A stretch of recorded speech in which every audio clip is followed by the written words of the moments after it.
When we talk about things like divine oneness, and let's go, there's a particular context in which that needs to be understood. Mm-hmm. And not many people realize this because they usually think of divine oneness as an experience, as just an experience. Mm-hmm. Like you're caught up so deeply in the experience that there's no thinking, there's no sense of self. Certainly, temporary absorptions of that nature can happen, especially if you've done a lot of meditation or other spiritual practices. But let's go back to the analogy or the metaphor or the image of the ocean with the waves. The reason why we customarily see them as two things is because we're seeing with our senses. If you're just looking at the ocean and absorbing pure sense experience, the waves are completely separate as a phenomenon than the ocean. Right. It's only when you begin to recall the concept ocean that you begin to see both at the same time.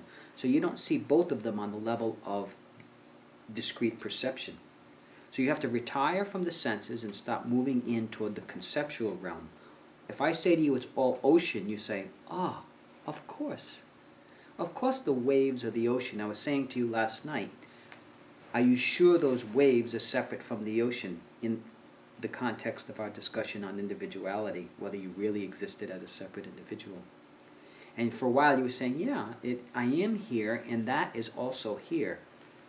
And I said, let's look closer at this. Let's keep look now. And then I brought up the image of the ocean. Is the wave really different? And at that moment, you were thinking ocean, not waves and ocean, but it's in the mind's eye that you see the ocean, not with these eyes. The unified ocean that contains both waves and static water, right? Unified ocean. So that's a type of unity. The concept, the idea of the ocean absorbed the distinction of the waves from the body of the ocean. Now you could take that a step farther and see where the direction of total oneness goes. When only consciousness or the first principle or the absolute exists. See? From there you have to take the idea of oneness now, and consider that on its own merit, which is a completely abstract concept. It's a whole other movement toward abstraction, away from, first of all, the sensory perception of the ocean, then the idea of the ocean that unites the waves with the water, and now this other thing, which is pure contemplation of idea itself, what an idea itself is. So that's that's metaphysics. That's metaphysical inquiry. And that's where real spiritual illumination goes, is on the level of pure mind, that you realize this entire oneness. Again, I want to go back and state, just for clarification, that it's not that you never have a dissolution of perception in terms of the void that is the essence of consciousness. You do and can, especially with repeated immersions in meditative states of consciousness. You could say temporary samadhi. But your mind will keep coming back. Your mind, what you call your ignorant mind, in a naive and inaccurate way, will keep coming back. Because mind is just mind. It's neither ignorant nor non-ignorant. It's the absence or non-absence of the knowledge of consciousness that determines whether you're ignorant or not the presence or absence of your mind. Do you follow? It's very clear. So, reasoning thus, you can see that the oneness of the entire universe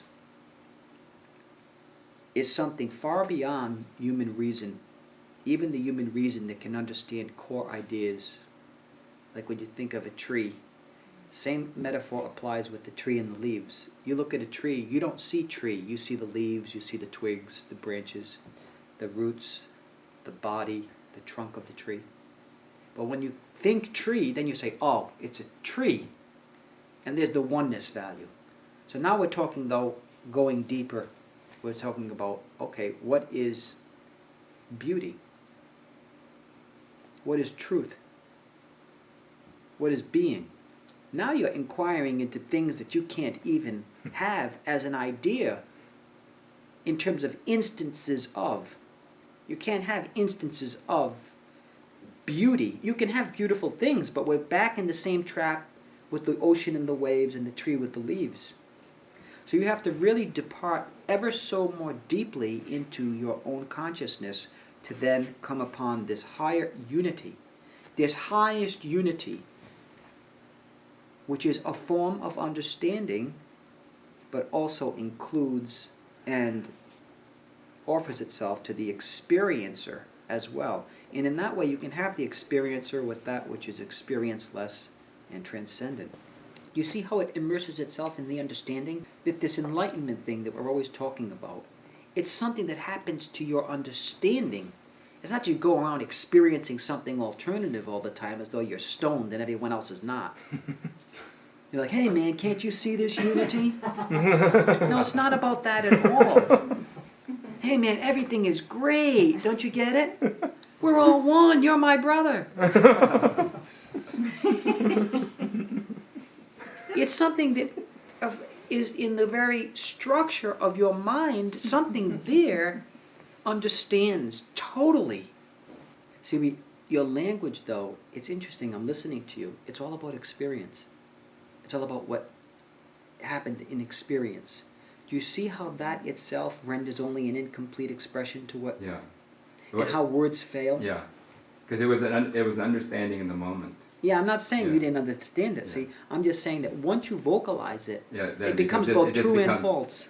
An experience. Yeah. It becomes what you call a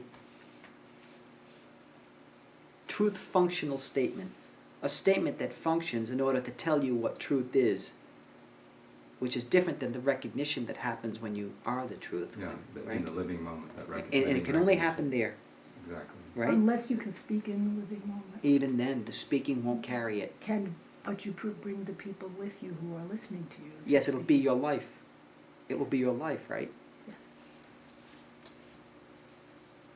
That's the difference. That it won't be say, look, it won't be like you This say, is it. yes. It won't be exactly. You won't be pointing to something and say, this is it, now just accept this. Just accept my propositions or assertions, and then you'll understand the way I do.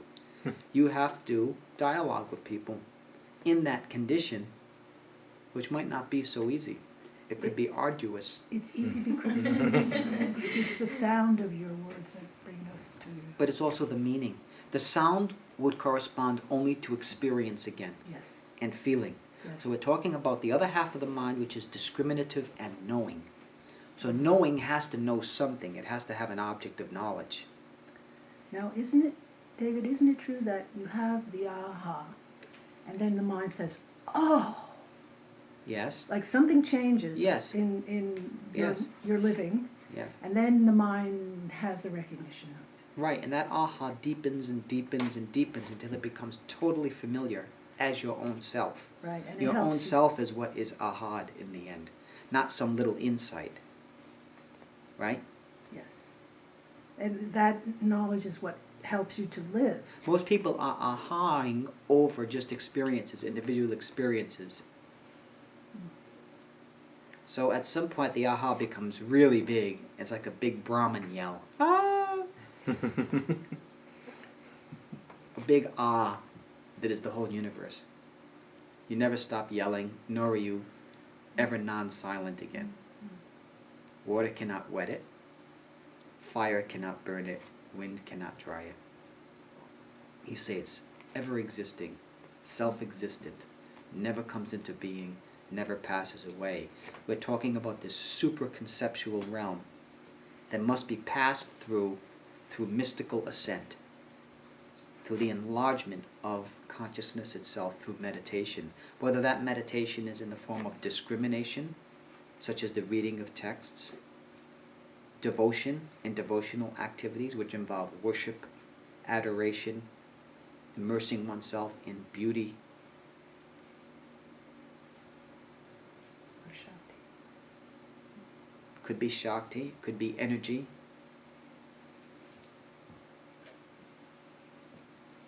You understand what this Vedic unity is all about now, this Vedanta? I'm explaining it very carefully. Most people think you just walk around in this big perception all the time, like, wow.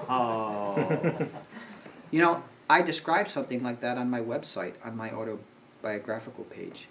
And yes, indeed. It went on forever. Even in that moment, it's still going on. But here, language is just failing. It neither goes on, nor does it continue, nor does it stop continuing. It's not in the order of causal phenomena. It's not in Newtonian physics. It's just not there. And yet all of Newtonian physics is happening in that. So how do you explain it?